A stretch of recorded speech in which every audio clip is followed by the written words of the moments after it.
I've struggled with various digestive issues over the years, so gut health is extremely important to me.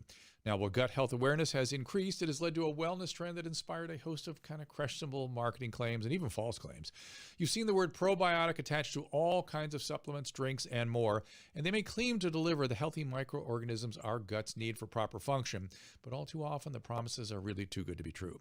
Thankfully, I became aware of a company called Seed and their flagship product, the Daily Synbiotic. That's right. Seed's Daily Synbiotic offers 24 clinically researched strains of microorganisms in a single dose. These strains support gut, skin, and heart health and promotes regularity, sometimes within as little as 24 to 48 hours. To me, what really sets Seed's Daily Synbiotic apart is its delivery system. This is my supply. While some products may offer the right strains, they are fragile and they rarely survive the trip through your gut.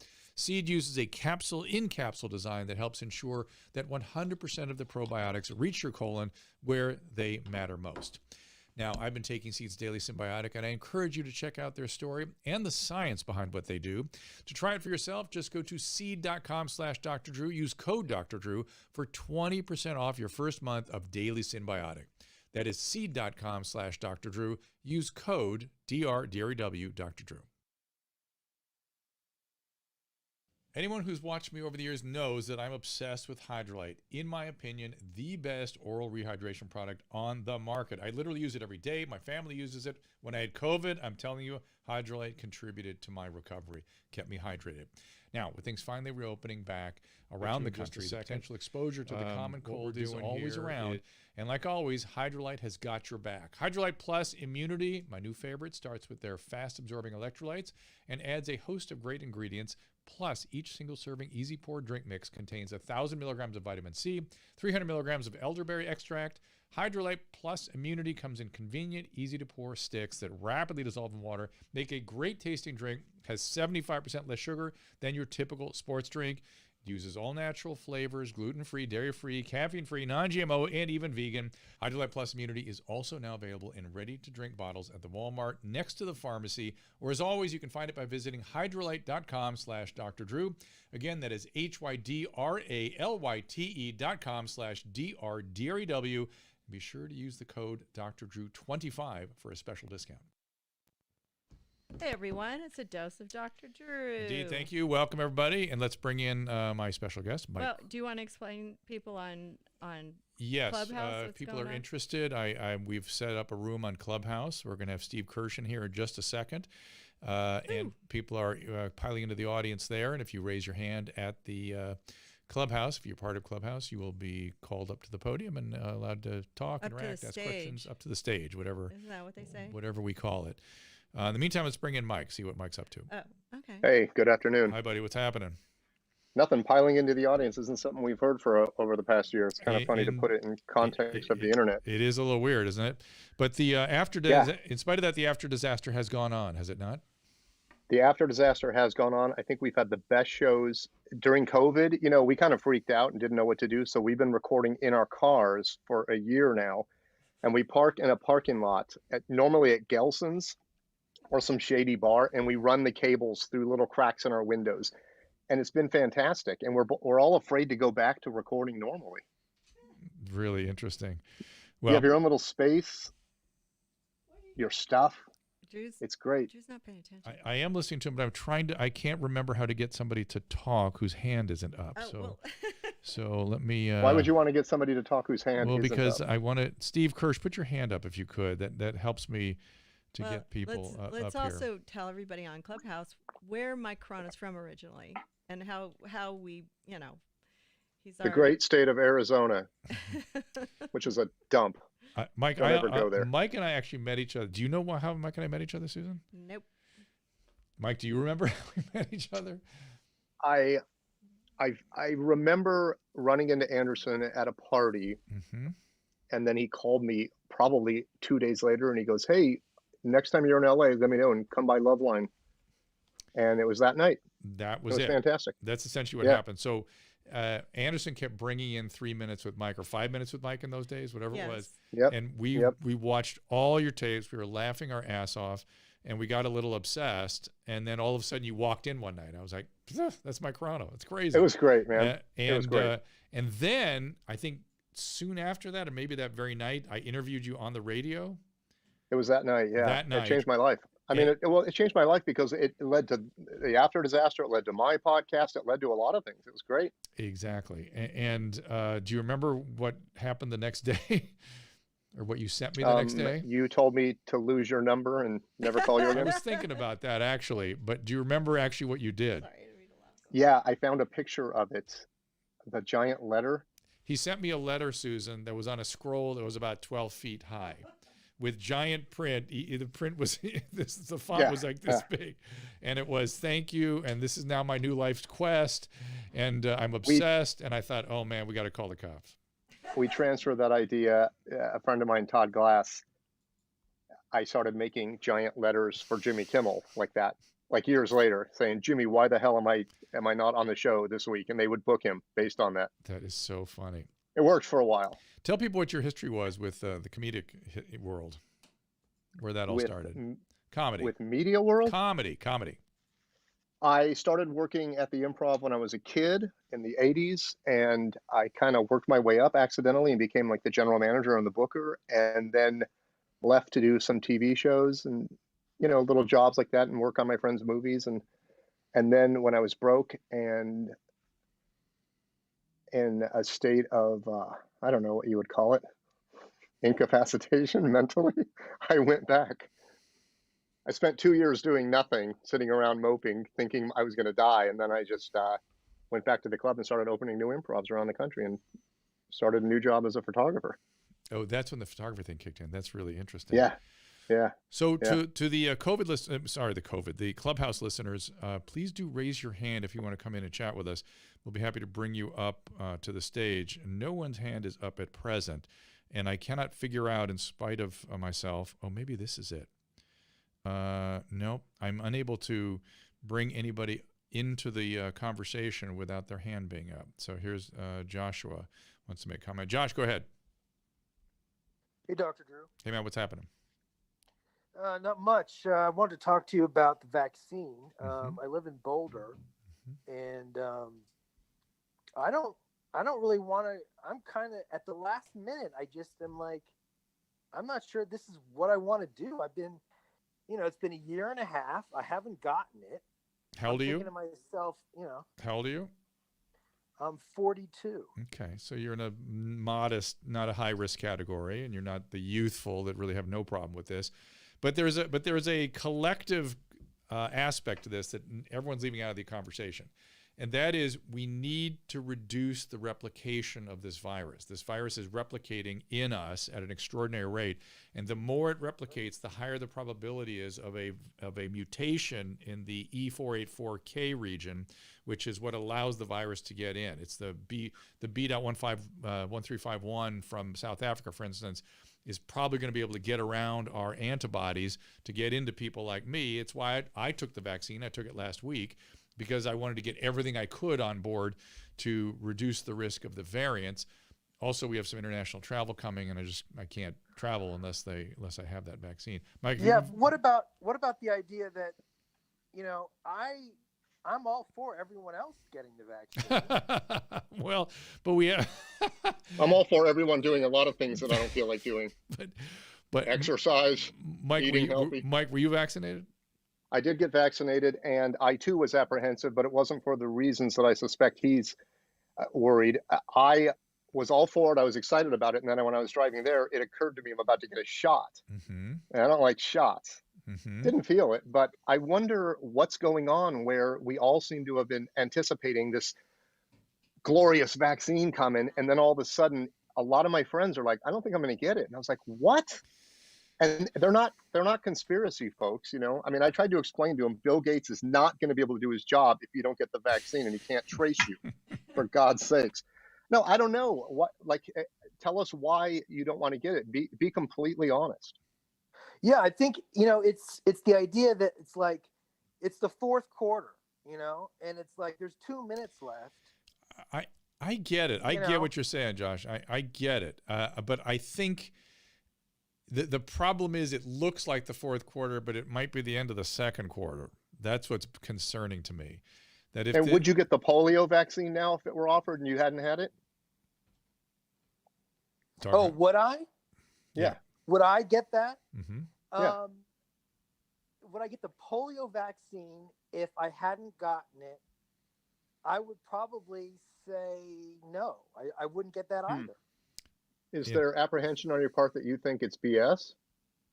No, see, that's the part that kind of creeps in at the end where I'm thinking, man, if I do this, people are going to think I'm a COVID denier. You know, I'm on that side. And I probably will end up getting it. But I'm like you, your friend, saying at the very last minute, it's like, I'm not getting, no, like I have other things to do today. You know, it was almost like very selfish. I was sort of surprised by my reaction. Okay, be honest again. Have you ever ingested drugs? I have ingested drugs. I even, one time, friends of mine, we were going to Vegas, which is like a 12-hour drive from Boulder. You don't have to say anymore. I already get it. What was that? You don't have to say anymore. We were going to Vegas, covered it.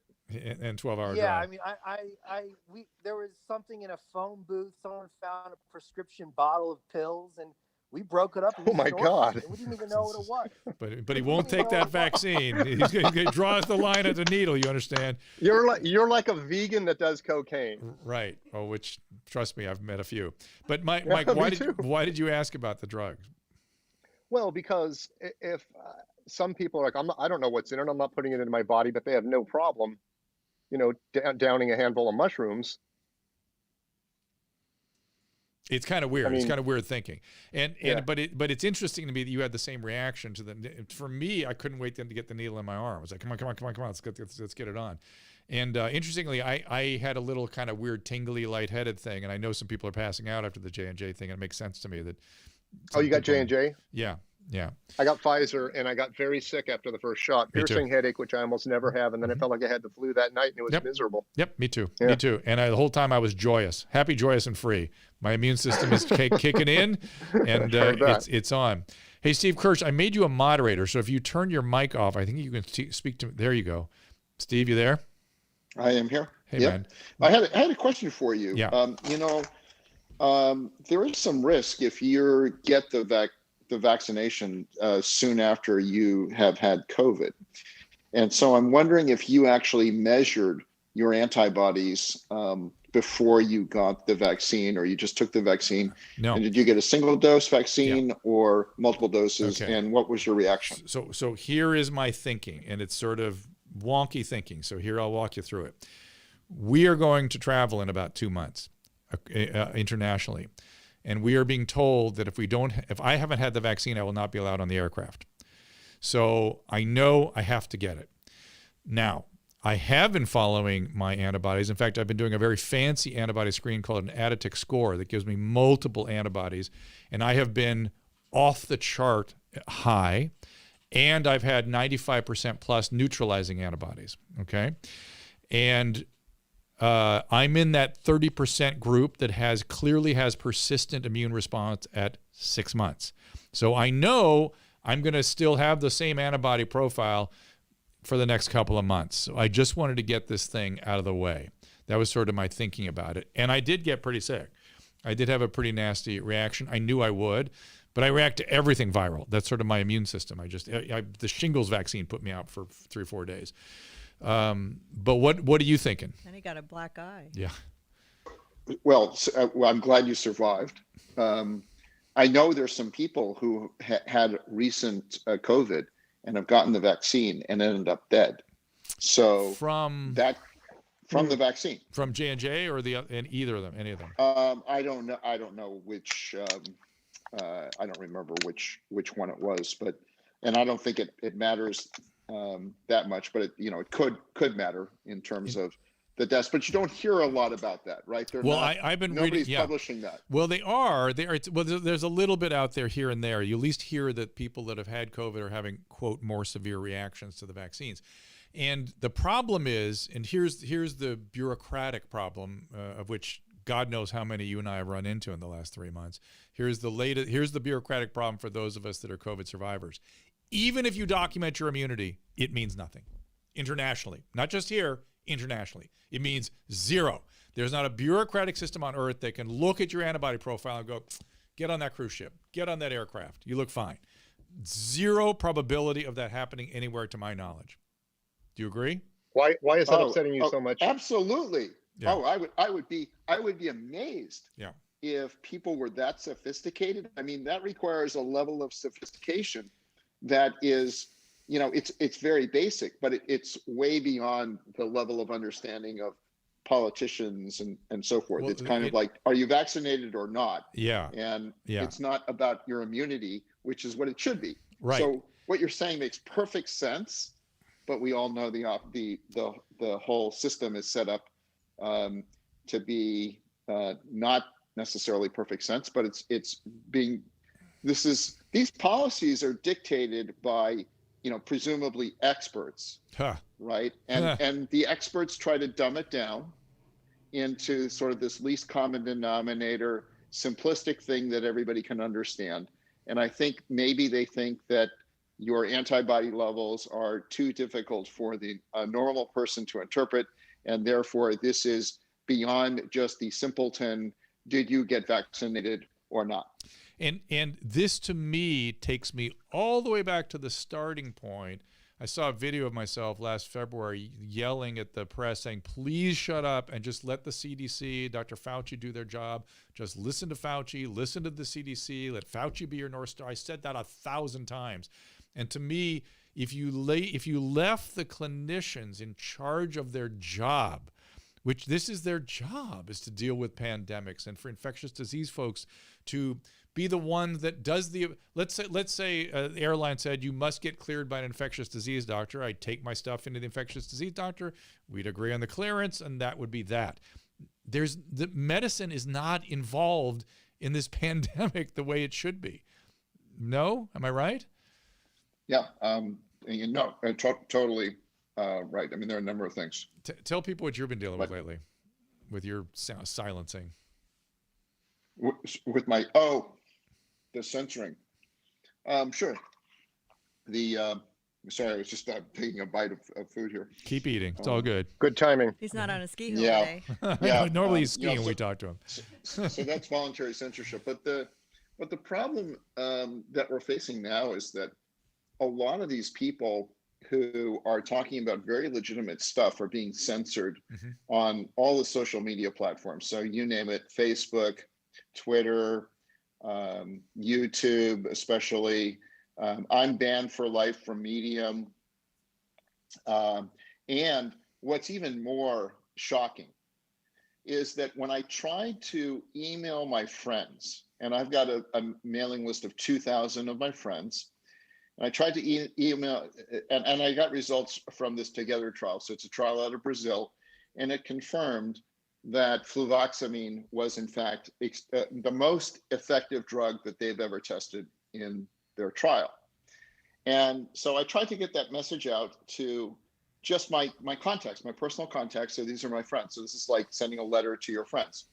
That was read and censored. So SendGrid, not only did they disable all the links in that email, they deleted all my contacts. Whoa. They deleted my unsubscribed list, and they didn't even tell me.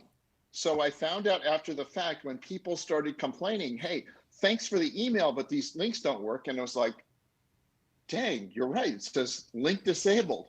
And I said, I was surprised. So I tried to log into my SendGrid account, and they said, no, you can't log in, contact support. And of course you can't contact support unless you're logged in. So then, you had to get around that problem. And then I discovered, okay, they canceled your account. They didn't, notify you at all. And you have no access to your contacts or your unsubscribed list because we've deleted everything. It's unbelievable. So what? That's how they silence you. So so there's not even a chance for appeal. I mean, your account's gone. Listen, right? So I get it. I Hey, get it. you know what? Go ahead. I don't think I'm in the same situation as you are, Steve, but I just had something very strikingly similar happen to me, and I was not being in any way, shape, or form provocative or or political at all. My website was pulled down, and when I contacted GoDaddy, they said you have MP3s and movie files on there, and they all need to be removed. And I made it crystal clear those are all songs I've written and I've recorded, and films that I've made. And they went, doesn't matter. They're all coming down, and they deleted everything. And I don't even know where to begin with that. Oh my Obviously, I'm going to God. dump GoDaddy, That's so but weird. my own music, they pulled my Yeah. website down because of that. Okay, And so getting someone on the phone is nearly impossible. And I correct. don't know Yep. what's happening with that. I'm not Well, posting things on a public site. I'm not going through Facebook or Instagram. I mean, I post on Facebook and Instagram, but So weird. like, how can they take a website that I pay like $300 a year for and just pull out files that are my own I can things? answer that. Yeah, I can answer that.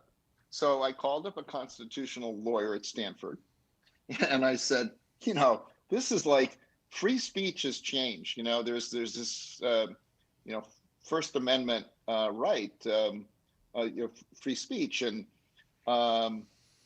today's free speech kind of means like, it used to be that at common carriers, right, that we regulated the phone company, and we regulated, governments regulated the U.S. Postal Service, and they're not censoring. I can send anything through the mail. It's not being opened and looked at by people.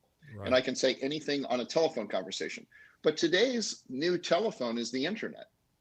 And to be able to, to have that stuff censored is pretty bad. But the thing is that all of these companies that deal with this new age communication, they're all private companies. They're not government regulated entities.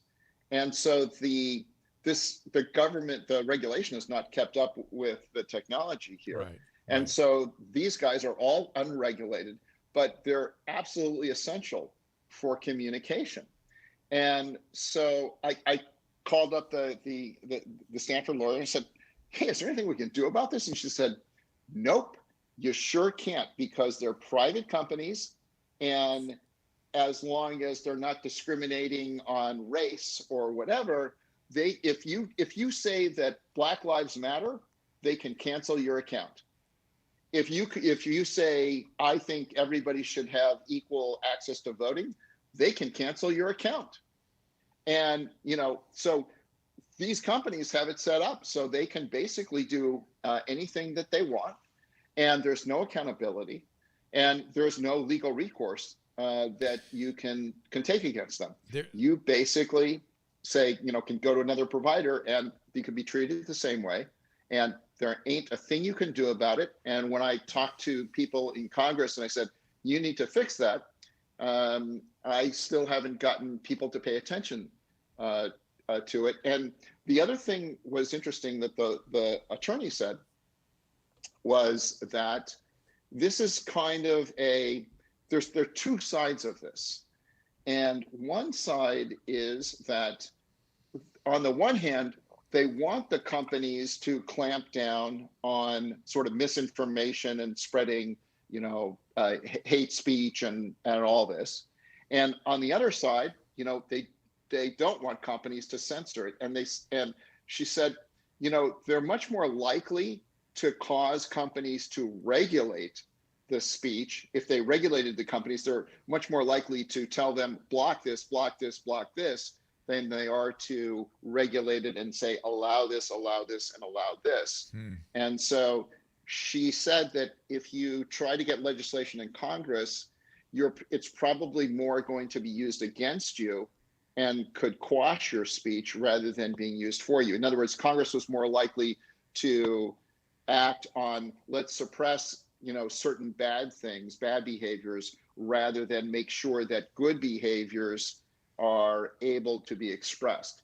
And so she was quite not optimistic about any prospects of getting any regulation for this. And so the question then is, man, if I can't email my friends in a private email to my friends anymore, and they're reading that stuff and they're canceling my account on that, wow, we have, and I'm trying to save their lives, so this is pretty scary to me. It seems to me that an argument to maintain the openness of the town square would have traction. I mean, it was just an electronic town square now.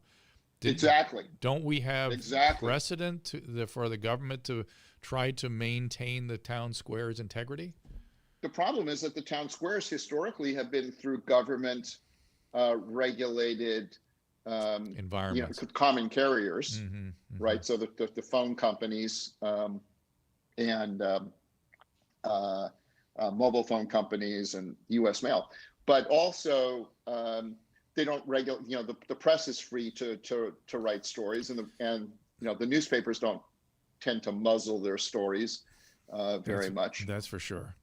But go ahead. Yeah, but I couldn't get. I wrote op-eds about, hey, fluvoxamine is like super effective here. There's no negative evidence, and I couldn't get a single newspaper to run my op-eds. They said, well, you can't be giving out medical advice, and this thing is unproven, and until the medical establishment says it's okay, we're not going to publish your op-ed.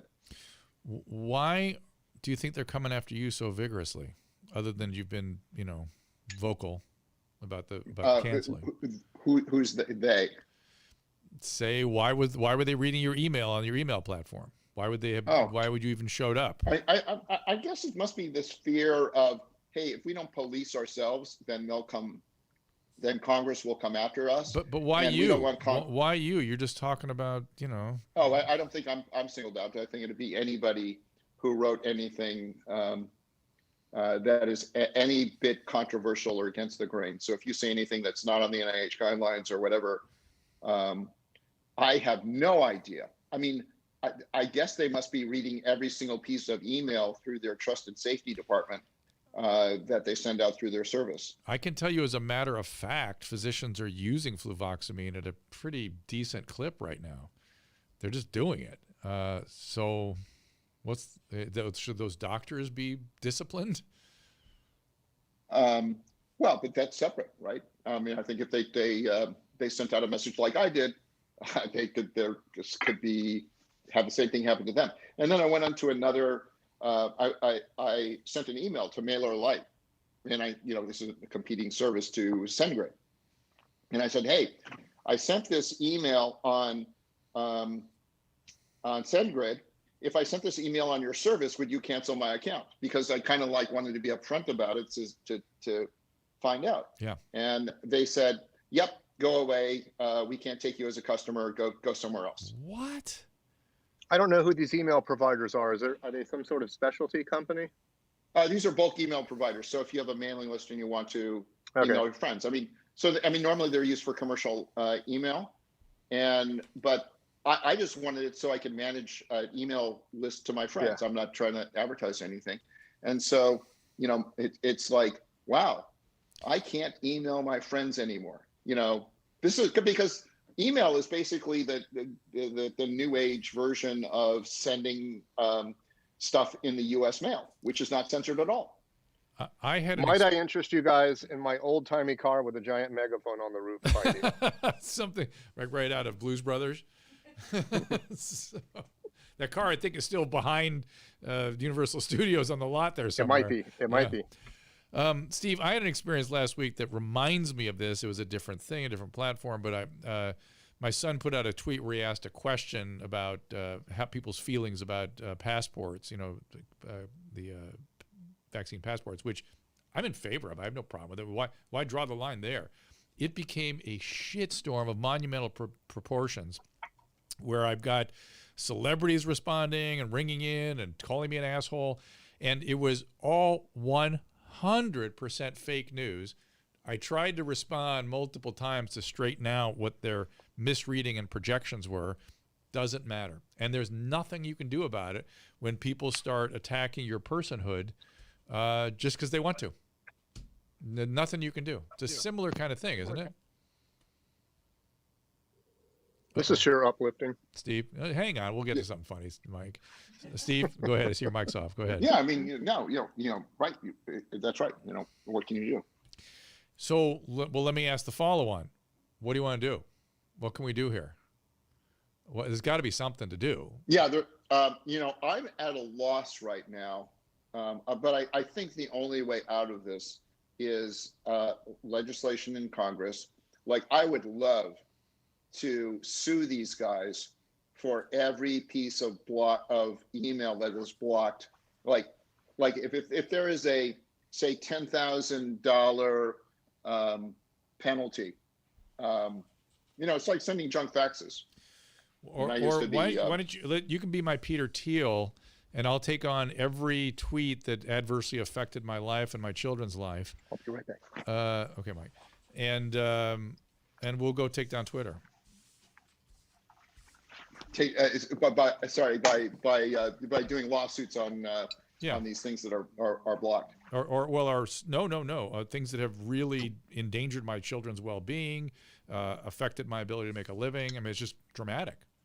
Yeah, I mean, you got to be careful here. I think you have to limit it. Like junk faxes, for example, there's a $500 strict liability law that says you send a junk fax to me without my consent, I can sue you and I can recover $500. And I have recovered like over $250,000 from my lawsuits against junk faxers. So that was real money. And that is I got a lot of junk faxes, let me tell you. But I was able to actually not only did I win the lawsuits, but I actually got paid. Right. So I made over $250,000 from suing people who are sending me faxes that were unsolicited. And that makes total sense. It's a very objective criteria. Here, when it's more subjective, like, and so I think it has to be on the person who is being censored. No, not necessarily the person who's being harmed on the other end, but if you're censoring something that I'm sending out and it's factual, it's almost like these suing somebody for defamation or whatever, and truth is the ultimate defense. And so if I'm sending out something that is factual and true, and you censor it, and deny me that ability to speak the truth, then I think that should be the criteria, and then I should win, $1,000 or $2,000 or whatever. And then they're going to be a lot more careful about censoring people. Well, let's get the attorneys. I mean, how many people just went onto Amazon and bought a fax machine like I just did to try to get some unwanted. That's really funny. There you are. Well, Steve, I trust me. I would like to help you in your pursuits here. It feels like this is important. I mean, it reminds me of, in a set, although I'm not sure this was important, but it reminds me of the takedown of Gawker a little bit. I mean, people need to push back in some meaningful way because things are really out of hand. The founding fathers called a stamp tax tyranny. You know what I mean? So if anybody here has an idea, a better idea of how to attack this, how to fix this problem of this censorship that's happening.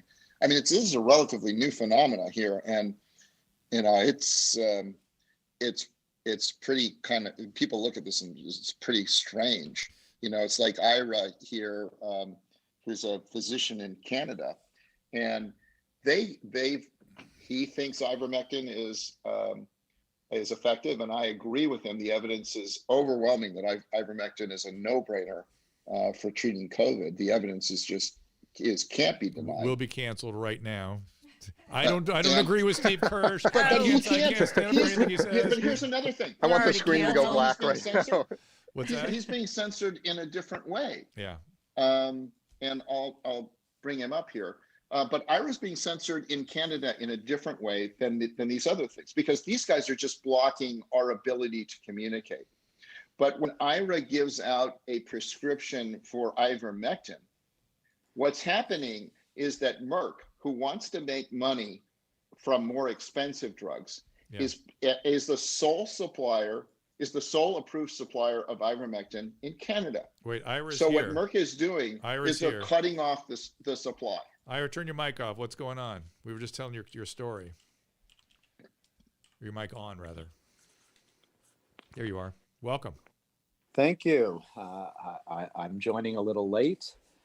Yeah, Merck has pretty strong control about limiting the supply of ivermectin in Canada. However, just today, I did find a compounding pharmacy in Toronto that is, producing compounded ivermectin, and I confirmed with them that they have a good supply. So right now I have a stable source of non-Merck based ivermectin, and right now in Canada things are out of control with respect to COVID. Literally, this has been the worst day in all waves of the pandemic. In Ontario, literally in Ontario, right? Yeah. In Ontario, well, across Canada, but particularly in southern Ontario, the numbers literally are skyrocketing. Apparently, the rates per million population in Canada for COVID has now exceeded that of the U.S. for the first time ever. So that's when we know we're in a bad place and our hospitals are full, and yet all of our authorities, everyone, from all those who discuss what we should be doing. For example, in Ontario, the organization, the Ontario Science Table, which consists of experts in the province who determine what are the appropriate therapeutics for each phase of COVID-19.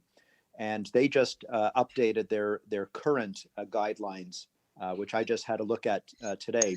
And in it, they quote that ivermectin should not be used at any phase of COVID-19 for mild, moderate, or severe outside of a clinical trial. Or prevention? I'm sorry? And it can't be used for prevention either? They don't even discuss prevention. That's sort of been the U.S. That has been the U.S. position. That has been the thing here quite some time. Can you get the monoclonal antibodies up there? I'm not sure. Because that I'm telling you, that is what works. Trust me, for moderate to severe, it's astonishing how effective it is. But By the way, Dr. Drew, interferon lambda is actually 2 orders of magnitude better than any of the approved monoclonals. And so that was shown in a trial in Toronto. And no, there's not going to be, we'll see if there's ever an EUA on that one. 2 orders of magnitude better than the monoclonals. Interesting. And it's a single shot. JPK, I know you're in Canada. I see you there. I made you a moderator so you can turn your mic on and speak. JPK, tell everyone who you are and everyone if you have any thoughts on all this. Hello, Dr. Drew. I just picked up the conversation a bit after the beginning of the session. I completely concur with Ira about the situation in Canada. And if you want to contrast the situation in Canada with that in the US, in Canada there is extremely strong repression since last March of any kind of off-label prescription by medical doctors. So you have 0 treatment foreseen before hospitalization, 0 guidelines for prevention, 0 recommendation for even vitamin D or other supplements. And then if you look at the guidelines, which are provincial level, they are all, at least the ones I have seen, they offer extremely sub-quality care compared to the best practices. But should we be surprised when bureaucracies take over medicine? Now, you have a government bureaucracy. We have business bureaucracies that are taking over medicine, and in those bureaucratic systems, it sounds exactly the same as what you're describing.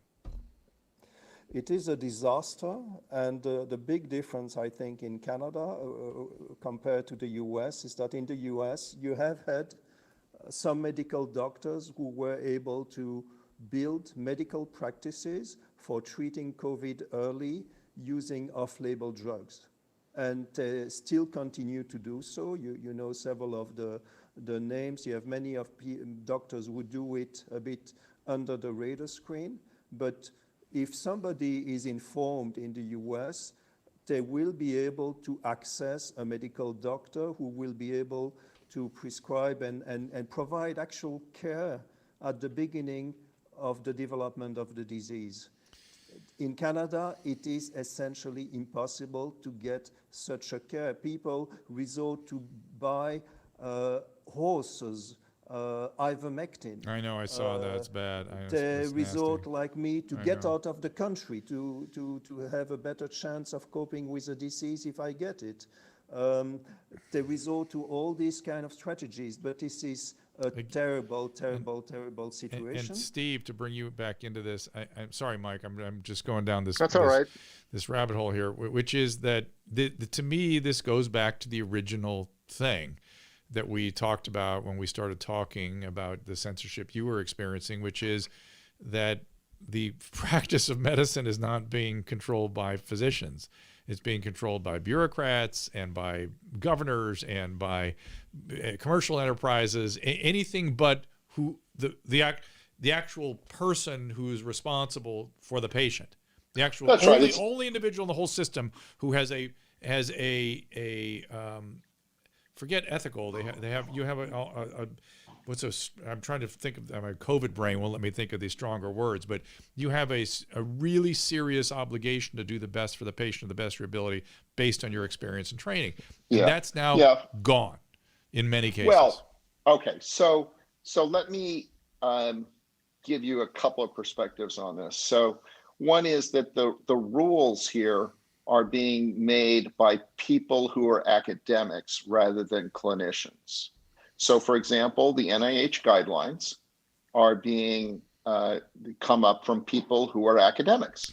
I want to point out that it's a topic for a different day, and maybe I'll do some TikToks on this or something.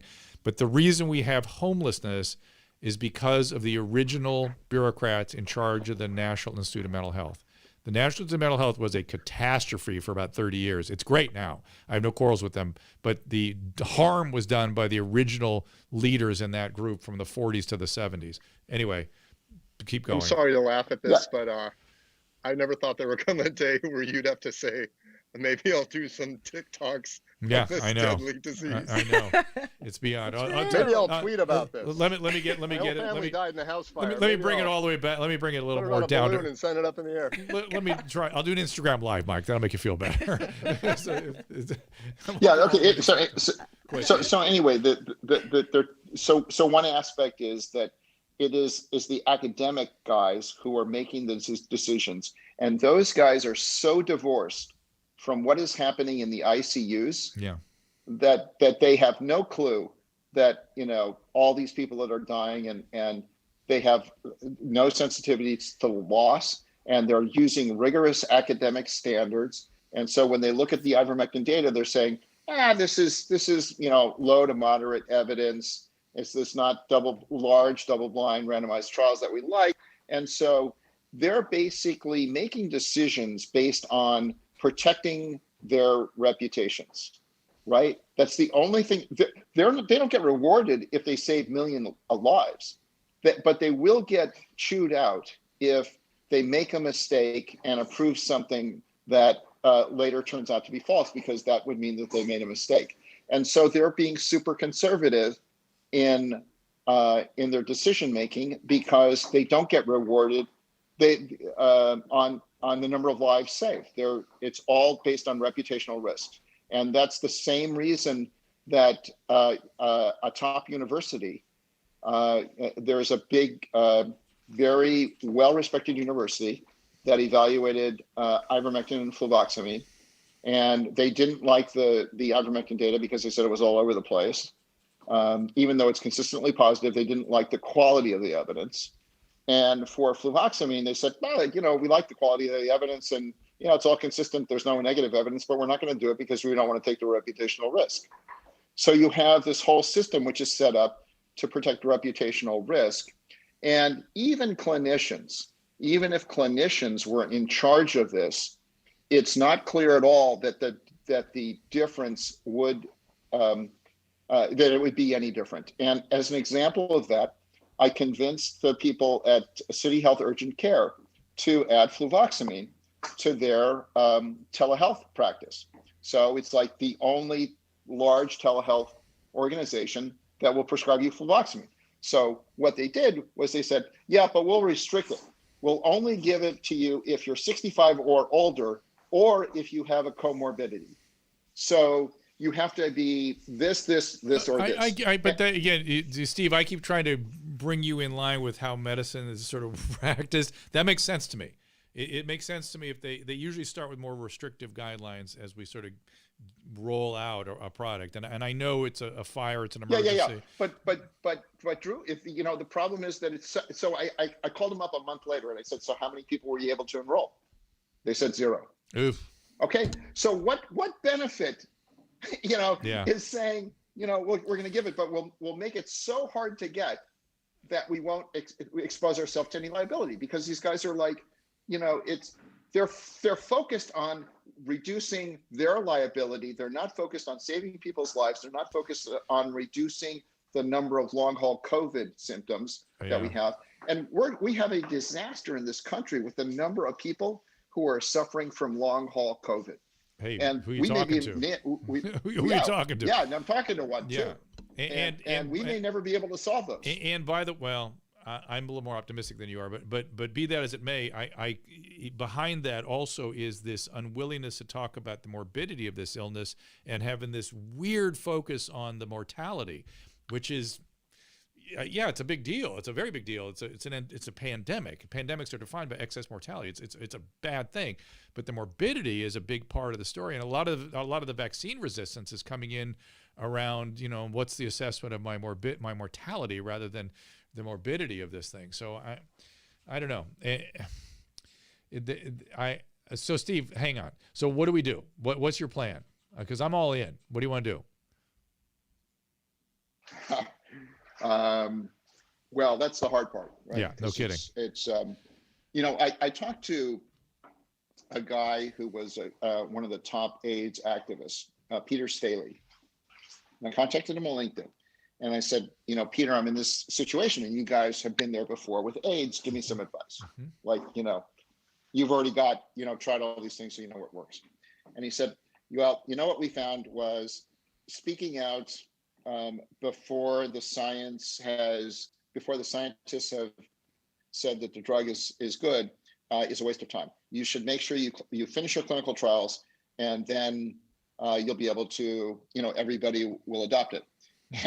And so I said, this is ridiculous because we got the evidence and people aren't listening. So what I've done is I started talking to a biostatistician who is credible and who is also sort of gets it in terms of, this is a lot of evidence. It's not perfect evidence, but there's a lot of evidence, and in statistics, you're able to combine the weights of imperfect evidence. And so I'm thinking that if I get a bunch of doctors and a bunch of biostatisticians behind this, and that we can say, hey, here are treatment recommendations, and they're supported by, the following people, that we can get some play on that. Because in the meantime, it's kind of like the only thing that we can do if we want to save lives in the interim. And the other thing is, I am with you because your goal is saving lives, and so I'm with you. And the other thing is making people aware of the clinical trial so that we can accelerate enrollment in the clinical trial so it can announce results sooner rather than later. So those are the two things that move it. I've just got a note from a friend of mine and one of our users here, Andrew, that Regeneron is trying to get clearance, FDA approval for preventative treatment, which is interesting. I think it will work probably against exposed people or high-risk people, that kind of thing. But Steve, I'm all in with your plan. However, this is all symptomatic of such bigger problems, in terms of bureaucratic excess and government overreach and these things that I just feel like we've got to, I guess we sit in our hands, and if they're telling you can't do much about it, we can't. But I just wonder if you have a bigger plan afoot. Right now, I'm focused on the little plan of saving hundreds of thousands of lives, and then I can deal with the bigger issues later. But I feel like I've got a bird in the hand, and we just have to figure out what's the most effective way to get the message out. Because even when we were on 60 Minutes, I think the 60 Minutes had to position this as, oh, well, this is just an experimental treatment, and it may not work, because if they said, hey, this thing really works, that 60 Minutes wouldn't have been allowed to run the piece. Yeah. So I need to be able to somehow get the word out in the meantime to let people know. And I think there are more and more doctors that find out about this, and more doctors that try it. That's just going to create a groundswell, hopefully. And I think that's happening, at least locally here. I mean, maybe because people heard how I responded and stuff, but I actually seen it online too. There's just more of it being deployed. And my physician raised the issue with me without me bringing it up. He talked about fluvoxamine, and I said, funny thing, I'm pretty up on that, and I think it might work. So it's not, again, if you leave it up to the clinicians, they're going to get to the right place. They just are. That's usually the way it goes. Yeah, eventually. Yep. Eventually. Well, thanks, Steve. I appreciate you sharing your thoughts with us. And is there a website or anything you want people to know about? Oh, sure. I got skirsch.io, and it has all more information about fluvoxamine than you can shake a stick at. Okay. Okay. Thanks so much. What's that, Susan? Oh, you spelled it wrong? I put Mike is up there instead of. So you can also find him on Twitter at STKIRSCH. Okay. Get all his links there. I think I'm going to wrap up this Clubhouse room, if that's okay, Susan. And so Mike and I could just chat for a few minutes. Does that work for everybody? Great to hear from you. Somebody else is speaking to me. Who else is talking there? Oh, hi. It's Eva here. Hi, Eva. What's going on? Before we wrap up, go ahead. Just wanted to add another link for anyone who wants to look at all the research on ivermectin and fluvoxamine and everything. It's at c19study.com. Also, and there's c19study.com. It has all the research on all the things that are working. Okay, outstanding. Including remdesivir. Yeah. And also, there's I have a friend, anesthesiologist and an AIDS researcher, Dr. Bruce Patterson, that are putting together. It's COVIDlongHauler.com. Is that what it's called? Haulers. COVIDlonghaulers.com. And they have a bunch of data on a couple of combinations that include ivermectin and fluvoxamine and other things and steroids and what works in the long hauler situation. So it's COVIDlonghaulers.com. And they what was your website again? We're going to put it up on the screen. Ava, go ahead. Say it again. c19study.com. And they basically post everything that comes out on all the treatments that are available and are working with early and late COVID. And where are you? I'm in Melbourne, Australia. I've been working a bit with Jean-Pierre, Steve, Ira, and Bruce, who are all here. We've been doing these weekly meetings we had some long COVID people come in on Saturday. Interesting. And sharing people's protocols and what's happening. And I've been doing some work with Thomas Virality in Australia, who's been trying to get the ivermectin triple therapy here. Are you having similar sort of bureaucratic excess in Australia? Oh yes, Yeah. Oh yes. We had. It's weird. What you were talking about before about approval, like we had remdesivir was approved here, and Gilead funds a lot of the labs over here. So the approval process wasn't based on better science. And if you look at that website, it's got the studies, and you can compare the evidence base for the different medications. And the approval process seems to be based on whether they're being funded by a big pharma or not. And doctors in Queensland have been threatened with 6 months jail if they used, this was hydroxychloroquine at the time, but sort of that's new. And yesterday, one of the public health doctors who was online with us said that in the Netherlands now, doctors who use ivermectin are being threatened with $5,000 to $150,000 fines. Wow. Isn't this? What is this? That's what I'm trying to get to the root of all this. Yeah. It's never happened before in history, as far as I know. Not in history of medicine. It's an hysteria. It's an hysteria. You're right. It's tulip mania. It's hysteria of some type, and it's worldwide. It's caused by the virus. See, these people actually have a variant of the virus that causes their judgment to be flawed, and it's called the helper virus, and the helper virus only infects government bureaucrats, and it causes them to either fine people who use ivermectin or put them in jail. And it's called the helper virus because that virus then helps the other virus to infect everybody. Oh, that's nice. It's a good helper virus. But it seems like the helper virus also infects a lot of citizens because they all pile in with the bureaucratic helper virus sufferers, no? Well, that's because the bureaucrats own the media. But there's an interesting thing that's just come out. I don't know if you've seen this in Israel, but people who've had the Pfizer vaccine, they both have had both dosages and it's been after a week, they were 8 times more likely to get the South African mutation of the virus. So that's just come out in the last day. I did see that. I don't know what to make of that. I'm wondering if that, Mike, somebody else brought that up. That might be fake news. No. I'd seen that data. And I'm wondering if maybe it's because people feel sort of a confidence when they get the virus and they don't think about the variants and they go get exposed. You know what I mean? No, I think Jean-Pierre might have a thought on this. Jean-Pierre, do you want to I just wanted to see a kangaroo. That's all I wanted. Please come. Jean-Pierre? Okay. Apparently, these vaccines are much less effective regarding the South African variant. That's also pretty well established with the British vaccine, you see. So that's basically the variants that find their way because the vaccines are not effective to those. And I think the big picture is that the variants will emerge much more rapidly than the vaccines effective or the whatever booster effective for the variants. That is going to be happening in the coming months and probably years. That's basically what is happening. And I have plenty of other thoughts, but I don't want to make it long. Okay. All right. Yeah, because I am going to wrap up this room. I appreciate you guys. And again, Susan, did you put the C19? Yes. Thing? I don't see it there anymore. It's been up. Good question. Okay. Good question. Yeah. I really do have to wrap this up. I do appreciate everyone coming in. Steve, are you guys going to be convening on Clubhouse or any other place? People want to hear more conversation? I don't have anything scheduled. Maybe Eva knows. Eva, any more Clubhouse conversations coming your way? We're so glad to have you. I think we're booked.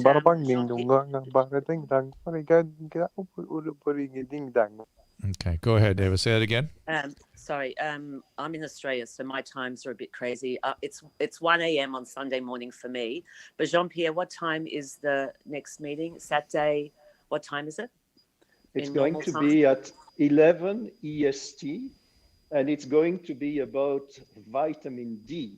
Okay. And I have found an expert, Dr. Anneli, Dr. D, who has written, he's a naturopathic doctor and specialized, both certified doctor in holistic nutrition, anyway, specialist in holistic nutrition.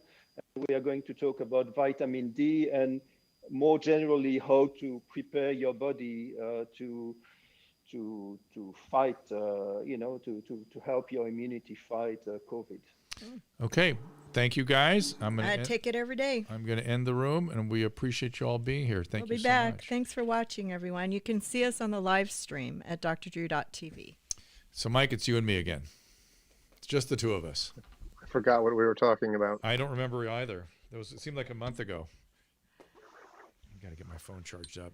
So I don't understand this. So fluvoxamine is the name of that drug? We were in a bit of a vortex there, but it was interesting. Yeah. But this drug, fluvoxamine, yeah. It says it can treat obsessive compulsive disorder, and somehow it also has an effect on COVID. Correct. It's an SSRI. Both and it helped Drew. It helped me a ton. Because he has OCD. No. Both fluvoxamine and Prozac have the ability to activate an anti-inflammatory system in the brain called the sigma-1 receptor. And there's an interesting observation that people with chronic fatigue and post-viral syndrome and chronic Epstein-Barr and all that stuff, there's been known for a long time that Prozac made them better. But no one ever really knew why. Now we actually have a mechanism, And it turns out fluvoxamine is a more powerful activator of that sigma-1 system. And lo and behold, I had all my cytokines measured by Dr. Patterson, who's our friend, that's doing the long haulers research. And I had a bunch of neurologically active cytokines, something called the VEGF system. And the VEGF activation and sigma system are related. So it makes sense that I would have had a positive response. Again, this is not a vaccine replacement. This is a no. I'm no. There's no vaccine replacement. I don't. It's treatment, early treatment, so that you don't have long hauler syndrome. I know, but as an outsider and a layman, that whole pitch for it and the anger that surrounded it was very confusing to me, because it just felt like that guy invented the drug and he's pushing it. No. I know that's not the case, but it seems like if it was this miracle drug that there was this manic and frantic need to get the word out about. It seems like the drug company has enough bucks behind it to. It's a generic now that's worth pennies. So you're telling me I should invest in that stock? No. I'm telling you shouldn't. But Steve Kirsch is a venture capital guy who at the beginning of the COVID wanted to use his money to try to help accelerate research. And he went to Stanford, and the first thing they told him was, you have to try to find medication that's already approved that can be repurposed for the treatment of COVID. And he went through about 20 candidates, and he had this one story with this one group that was using fluvoxamine, and then he did a big study that was published in JAMA, and it was positive. They were using 200 the fluvoxamine dissipates the symptoms, or the uncomfortability of it? Well, or what is that? All I can tell you, for me, it made my COVID symptoms, my long hauler symptoms, my fatigue, the ringing in my ears, my mood problems, all that stuff got better. Fogginess, all that got better. And the thinking is that's because it reduces the cytokine activation. Now, if you took it at the beginning of COVID, would it have a same mechanism? I don't know. And I don't know. And the data that's out there is pretty good on using it early, but I don't know. I agree that needs to be more data. So it's like a painkiller. It's not getting rid of the problem, but it's making it more it is getting rid of the problem, because the big problem with COVID is not getting rid of the virus, it's getting rid of the cytokine activation, which is the really tough problem. See, when you get the COVID, you get a flu, that's the viral part, but then you get this inflammatory thing that follows, and that's how people really get into trouble. So there you go. Enough COVID for today. Let's talk about something else. When can we stop talking about COVID forever? When we can have our lives back? We can start talking about it right now, as far as I'm concerned. What should I do with my Twitter shit? Help me with that. It's hard to get rid of that because you've got such a huge number of followers. But realistically, if we're going to look at it honestly, a lot of those followers probably are robots.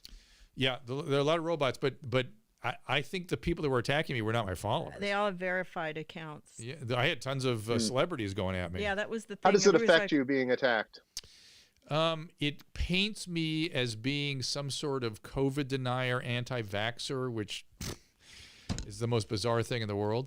And it then goes into, oh, you're a QAnon, Trump supporting. Here it goes, right down. But that's the level of fake news out there. That's the level of what they do. And so then that affects my ability to work. It affects the safety of my children. It really affects things dramatically. And that's the problem I'm having. So the old days of just ignoring it are no longer here, correct? Well, I did that for the first 15 million views. And then when it got up towards 30, it became impossible. But then nothing I did made any difference anyway. Nothing makes any difference. So it's the weirdest thing. Drew has been blackballed. Yeah. Do you think all the hate could possibly be that people are so pent up and they're so filled with anger and things aren't going their way in life and they want to take it out on somebody? Oh, for sure. Well, also on Twitter, this is how it works. You make a statement and then you call a celebrity an asshole, and then everybody likes it because he's called a celebrity an asshole, not because of your main comment, but just because you shit on somebody else publicly. It's like that's what they do to get followers and likes. That's just a weird thing that humans do. Well, I can tell you from the beginning days of Twitter up front, and this is not a joke, by the way, I tweeted soup sucks. If anyone wants to fight about this, I'm ready. And I got honest to God responses like, anytime. I'm like, hey. Yeah. All I said was I'm soup sure. sucks. I'm sure of that. Right? The scapegoating does tend to come from a certain group who want me to be in a certain thing. They want to paint me into a certain corner. And it's very weird. It's very strange and very hard to deal with. I don't know. Maybe people are just sick and tired of you on Twitter, and we need to go somewhere else. Well, interestingly, people are very nice on Instagram. They're very nice on Locals. They're mixed on TikTok. Yeah, but and generally pretty good. I have to be kind of honest with you. Oh, even good. though you have 2.7 million followers, I think there's only really like 10 to 50,000 people out there That's what Mike just said. That's what Mike just said. Yeah, But that doesn't. The followers doesn't matter. They're still assholes. This is not about the followers, Susan. This is it about could be one person. This is about the virality I understand. Went out through the fake news. That it became my tweet had my actual tweet had no connection. Here's the tweet. To what they ended up saying. So here's the tweet. These vaccine passports segregate people and strip them of their freedom to travel internationally. Mike, so far good? I don't think he can. He can't talk. He's not in the thing. Vaccinations are important. He can't hear. Wait, hold on. He's got to talk. Me? There's a vaccine passport. Yeah, that's what we were. We were trying to get some info. I'm in favor of vaccine passports, but I was worried. I was thinking, God, you have a vaccine passport, you're going to have an out group now, and I wonder how that. I told my son, I go, Drew likes asking questions. Okay, here we go. Let's put a tweet together. We figure out how people feel who are in the out group. So we said, vaccine passports segregate people, strip them of their freedom to travel internationally. That's a fact. Vaccines are important. I encourage everyone to get the COVID vaccine. Fact. But how would you feel if international travel also required other vaccinations? Now, the point was. Now, obviously, some travel is required for vaccination, but the point is capricious demands. Third world countries. How do you feel about being in that out group if you don't want to do that? You're going to fly to France. Are we going to have our vaccinations What if they want you to? You asked about the polio vaccine. What if they said get a shingles vaccine? What if they said get a colonoscopy? I already feel segregated against because I don't have all that shit. Okay, that tweet became I'm an idiot that didn't know that there are sub-Saharan African countries that require yellow fever vaccines. That therefore I don't know anything, and I'm a vaccine denier. That was me.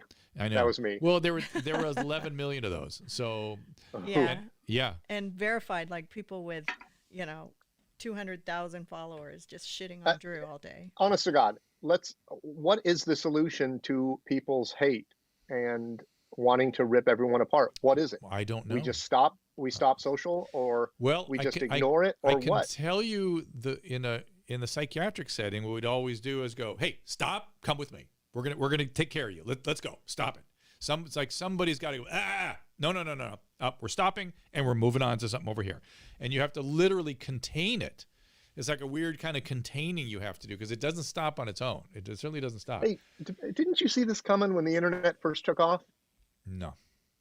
Because I was like, this is like the world's biggest magazine rack. Only problem is everyone has a magazine out. And I was like, this has got to be something. We never tweeted. Something bad is going to happen here. We never tweeted. Well, that's good that you knew that. I didn't know that.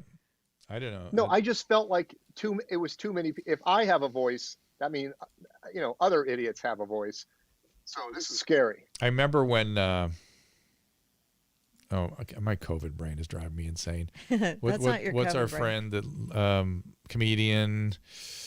Mm-hmm. But we only have 50 comedian friends. He's a little sped up. He's manicky a little bit. Oh. Wait, Steve-O? No, not Steve. Steve, that way too. You're not talking about Charlie Sheen. No. Charlie. Okay.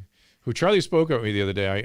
I kept saying how worried I was about him because he was acutely manic, and now he's the only one that had the balls to say it. I know. Yeah, you got it right. It was concerning. He was really super 2011, manic. You said something right. Yeah. Somebody said something. Somebody likes you, Drew. Yeah. He didn't like you then. No, that's true. I know we have enough tales to talk for 4 hours about how mean people are on the internet. We had an interesting thing happen with one of the podcasts. We've been doing it for almost 11 years. And we decided to go to subscription only. And I'm paraphrasing, obviously, but some of the emails, one of them specifically was kind of along the lines of, I love you guys, man. I've been listening for 10 years. I've listened to every episode at least 3 times, but $5 a month, go fuck yourself. Right. You're not worth $5 a month. Yeah. How dare you? It's funny, but it's like, wow, what a weird thing to tell somebody. Somebody said Doug Stanhope. I remember, no. Stanhope's not manic, though. No. Manic. I remember like 10 years ago talking to Carolla, and we both sort of started talking about the phenomenon of how dare you. How dare you, like the attitude of how dare you entered the public domain about 10 years ago. Yeah. Like, how dare you? How dare you was something Joan Crawford said before 10 years ago. No one would It ever was a say, real "How dare insult you." at one point in time. It was a threat and an insult. Right. But people used it quite seriously, that was sort of their feeling. And my whole life, I never understood that feeling. And then all of a sudden, here it came. Your mother used to say that all the time. My mother used to say it. Well, she did. there's always a how dare you. There was a your mama thing for a while. Before it was a joke, it was a serious insult. Yeah. To insult somebody's mom was the lowest you could go. Oh wow! This whole thing has depressed me, Drew's so man. sensitive today. He's in a. I woke up in a bad mood. We worry about getting censored every day. Like at the end of every show, I'm like, okay, well, will Nicole, and Jemmy get censored today? Will Mike Carano get censored? Maybe because Steve Kirsch was I on really here? did get. I don't even know if I want to call it censored yet because I can't get a direct answer, but I really do feel like I was wronged by the fact that they closed my website after 15 or 20 years. That's so weird. Just recently, and when I talked to GoDaddy, they literally told me there's MP3s and movie files on there and they need to be removed. And I made it crystal clear. I created all those things. Those are songs I wrote and recorded. Those are films I made. And they went, take them off. And then they left it at that. And now they won't get back to me on. And you know what? And part of me is like, who cares? What does that do for me anyway? What's the website doing for me anyway? I mean, big deal. You can't put your own content on your own No, website. I don't know that. I never got to the bottom of it, but I'm being very honest about it. I didn't have anything appropriate there. It's been the same stuff that's been on my website for 15 years. Right, exactly. Nothing new. And I don't get it, man. I don't understand. I just assumed somebody was targeting me and complaining or something. Yeah, you got targeted and there's, censored because of a complaint or something. Now, somebody on the thread here says something interesting, and I want to. TS says Drew is high profile, so he needs to be careful what he says. It ain't rocket scientist. Why do I have to be? And what do we mean by careful what I say? What does that mean? When somebody advises me to be careful what I say. I get it. I mean, maybe be more clear in what I say, but I should be at my liberty to say whatever the fuck I want. You are, but to maintain, I get it. You're high profile, so people are looking to you for not medical to be advice. As fallible as the regular person. Like I can say whatever the hell I want, and then when I'm totally wrong, I can just go, "Whoops, I'm an idiot." But you, so I'm not allowed to be at all ever wrong. You're allowed to do whatever you want. I think you just happen to come upon a very, very, very bad time in our history to have an opinion. Right. And that's super bad news. It's horrible news. And by the way, it's going to correct itself. And by the way, at some point. My opinion is no opinion. my opinion was just worrying about outgroups and liking vaccine passports because I'd rather have a QR code than carry a card around, which is what I have to do now. But by the way, I'm in the outgroup. I tried to sign up for the New York vaccine passport. Because we're going there. Because I didn't get my vaccine in New York, they won't allow it. So we have to. So I'm in the outgroup. Walk around with it didn't feel good. I didn't like it. I want to use a QR code, not my damn card on a lanyard all day. I made him where get a will lanyard. you need that card other than the airport? I may need it for going to the museums or going to events. If you want to go to a sporting event, you have to show your vaccination card. I mean, in New York. it's gonna be a thing. They're pretty hardcore over there. Like Steve Kirsch and I were just talking about. They won't accept my antibody profile, which is more meaningful. They just won't accept that. They just want the vaccine. I think if you own show property, me your papers, Mike. I think if you own property in New York, you should be able to get one, right? I mean, come on. We pay taxes there. Oh, stop. I know, but we you do. know this Stop as with the well reasonable as anyone suggestion. knows this. Things are never smooth, and if you complicate it, it throws everyone into a tizzy. And having this antibody card or whatever you have that shows a medical record, that's not that would just I would just be like end of the line. I don't even want to see that. Now we have to worry about the variation. I'm gonna have to get another booster Well, we're all gonna get boosters. There's gonna be more boosters ahead for sure. Wait, what is that? I have to get a third shot? Oh, yeah. That guy just said that the Pfizer doesn't work against the South African variant. Well, then that was a small group, and it was real data. I would get the booster anyways, just to get it. Listen, I Okay. There are not enough vaccines on Earth for me. Keep them coming. I'll get a vaccine. I don't care. You know what I mean? I'm good. So he's for gonna me, die with a till you needle get in his arm. backlash for that. Because me, I do terribly with viruses. I do horribly with viruses. I think you got that black eye from the vaccine. Well, it's an interesting thought. Or your girlfriend hit you in the face. It's an interesting thought. So who knows? Who knows? Is that a possibility that you would have some sort of infection and or black eye type symptoms from a vaccine? Well, alterations in the clotting system has been one of the allegations about the Johnson & Johnson vaccine, right? People were getting clots. I take aspirin every day because I have something called Lynch syndrome. And maybe, it I leaned over this morning, Mike, and I looked at him and I go, it looks like you have mascara on. And I was like, are you putting on makeup? Like he's goth. I tried to get him to go goth. And then you can't see it now because I made Susan. It was just a little black line on his eyelid. I have a full black eye right now. Like my eye is black. I want to ask you who. Okay, only Drew. I'm just saying this from my perspective. Yeah. How do I believe anything when you say there's allegations that the Johnson & Johnson vaccine may cause blood clotting issues? How do I believe you? How do I believe the news? Who do I believe? This is the problem, Mike, because people are not accustomed to thinking biologically. Biology, there's no digital anything in biology. Everything. You're supposed to wink at the camera when you say something like that. Everything in biology is a probability equation. Everything. You just try to come up with things where the probabilities go strongly in certain directions, but it's always probabilities. It's never yes, no. Okay, from my head, that's not the smartest. I'm not the smartest guy on the planet. When that person said there's proof that people are dying from the vaccine, I don't believe that. Now, I don't have any evidence across the board. But in my head, I went bullshit. Yeah. Bullshit. Well, and I don't know if that's true. Am I totally wrong? I've fallen for stuff 1,000 times. Okay, so here's what you should think. When somebody says something like that, like what they mean is there's a good study that showed X. Then you go, interesting. I'd like to see that study. Let's see if it gets reproduced. That's the way you should think about it. Because there's a probability that any given study is going to find a lot of things that are not reproduced, that aren't true in the real sense, the sense that we want to rely on it. We've had this discussion before. Don't ever rely on a headline. Don't ever rely on a single study. Just kind of. This goes on and on and on. I could go around telling people don't get in a car. People die in cars. Right. You're going to die in a car. One guy may have died from it, but we don't know why. It's like. Say that again. What? Say it again, Susan. One person may have died from it, but we don't know why. It's not like this guy couldn't give us proof or say who it was and why it happened. It's like one person that may have died. I know there was an elderly man that got shot 3 times by accident because they did a name mix-up. I don't even know if that's true, by the way. I just saw it on the news. Yeah. And he almost died. He didn't die, but he got a triple dose in one day, double dose.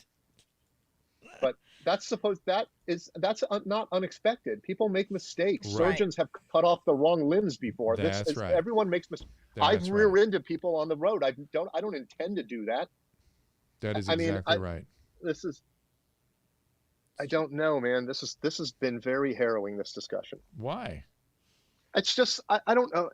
Am I supposed to get caught up in those other folks' anger towards this fluvoxamine drug? About this not being distributed properly. You should be caught up in what bureaucracies are doing to the practice of medicine. That's the big headline here. Dr. Drew, they're doing it to the practice of everything. It's not just medicine. It's to street repair. It's to the traffic lights, which granted run pretty goddamn good. Mike, that is that is a really interesting point, isn't it? And I think. Does this mean that we need to have less government or better government? Or I don't know fully what the answer is, but there's got to be some sort of retaking. This is what I've said about California for quite some time.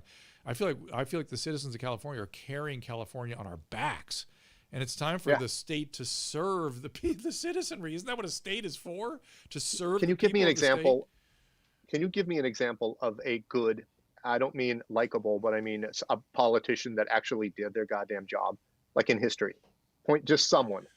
Well, I mean, I feel like somebody who did their job and was competent. I feel like Abraham Lincoln was competent. Even he made some modern day. Is there anyone in modern day that's a competent human being that you feel is a decent that is doing what's right for the bigger picture? Is there anybody? Right for the people. somebody who's doing their job, the job they've got voted in to do, somebody who's doing it. I mean, is there an example of a competent politician? I feel like Ben Carson was trying to do a good job as a secretary of HUD. I feel, and he's a super bright guy and a super competent guy, and I feel like he was doing it for the right reasons. I do. He's not really a politician in a sense. So yeah. Although he did run for president, he did. Yeah, those debates. Yeah. Tell us. He was not. He wasn't. He didn't come off well.